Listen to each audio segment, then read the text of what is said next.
Last updated October 30, 2017, 3:57 p.m. EDT.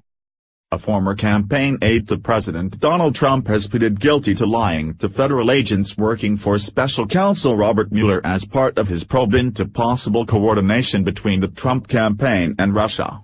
Trump foreign policy advisor George Papadopoulos attempted to set up a meeting with Mr. Trump and Russian President Vladimir Putin, and he spoke to an overseas professor about Russian dirt on Hillary Clinton, in the form of thousands of emails, and according to court documents, he told the FBI lies about both. Paul Manafort, Rick Gates indicted on 12 counts, including conspiracy against the U.S. Papadopoulos pleaded guilty on October 5 to one count of lying to FBI agents about the nature of his interactions with foreign nationals who he thought had close connections to senior Russian government officials. The plea was unsealed Monday. Play video. Special report. Paul Manafort and associate indicted, in the first indictments from Special Counsel Robert Mueller's investigation into Russian meddling in the 2016 election, President Trump's former. According to court documents, Papadopoulos misstated the timing of his interactions with an overseas professor who apparently had connections to the Russian government. While Papadopoulos acknowledged that the professor had told him that the Russians had dirt on Hillary Clinton, thousands of emails, he claimed that he had learned this before he joined the Trump campaign. However, investigators found that Papadopoulos joined the campaign in early March 2016, and he met with the professor in mid-March 2016. Papadopoulos also claimed in his FBI interview that the professor was a nothing, and just a guy talking up his connections. But in fact, the 30-year-old senior foreign advisor was trying to make contact with the Kremlin through the professor's connections. Among those connections was a female Russian national who was described in Papadopoulos' emails as Russian President Vladimir Putin's niece. He later learned she was not related to Putin. Papadopoulos, according to the court documents, worked with the Russian national and the professor to set up a meeting between the Trump campaign and the Russian government. He also told advisors to the campaign that he could help arrange a meeting between Mr. Trump and Putin. Papadopoulos told the FBI that he had done some shuttle diplomacy for the president, but he did not inform investigators about his interactions with the professor and the Russian national regarding his efforts to set up meetings between the Trump campaign and the Russian government. He also lied about the extent of his conversations with the Russian national, stating that their communications were limited to emails that said just, "Hi, how are you?" And that's it, he told the FBI. In April 2016, Papadopoulos corresponded with a professor and Russian national about the campaign's Russian outreach, and the Russian national responded positively. "I have already alerted my personal links to our conversation and your request," she wrote to Papadopoulos. "We are all very excited by the possibility of a good relationship with Mr. Trump. The Russian Federation would love to welcome him once his candidature would be officially announced."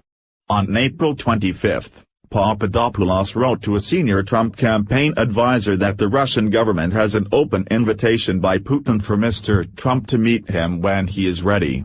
In May, Papadopoulos emailed a high-ranking campaign official, according to the court documents, writing, "Russia has been eager to meet Mr. Trump for quite some time and have been reaching out to me to discuss."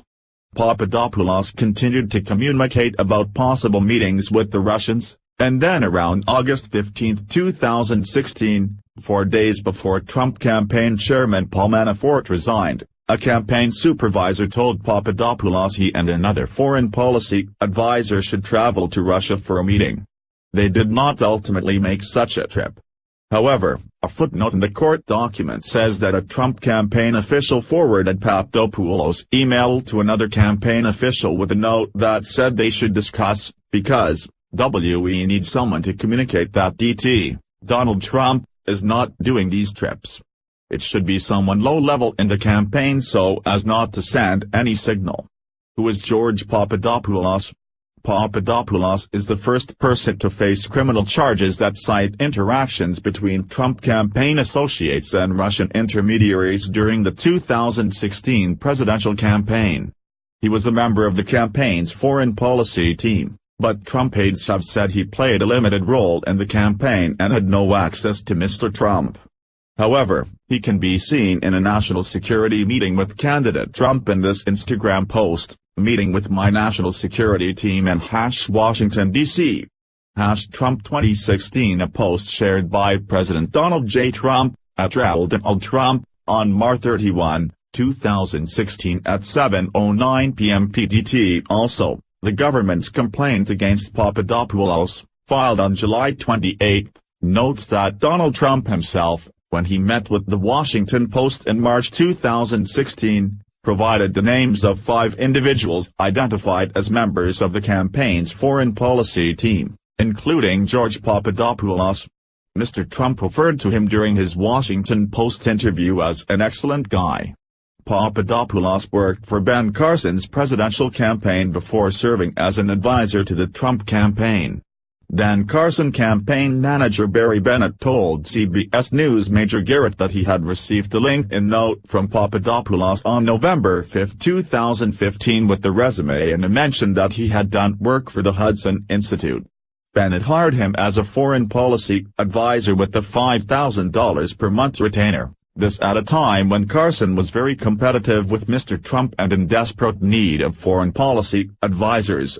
He was laid off by the campaign shortly after the Iowa caucuses in the first round of campaign layoffs, after about 7 weeks with the Carson campaign. Bennett joined the Trump campaign the weekend before the New Hampshire primary and said he has no idea how Papadopoulos came into the Trump campaign orbit.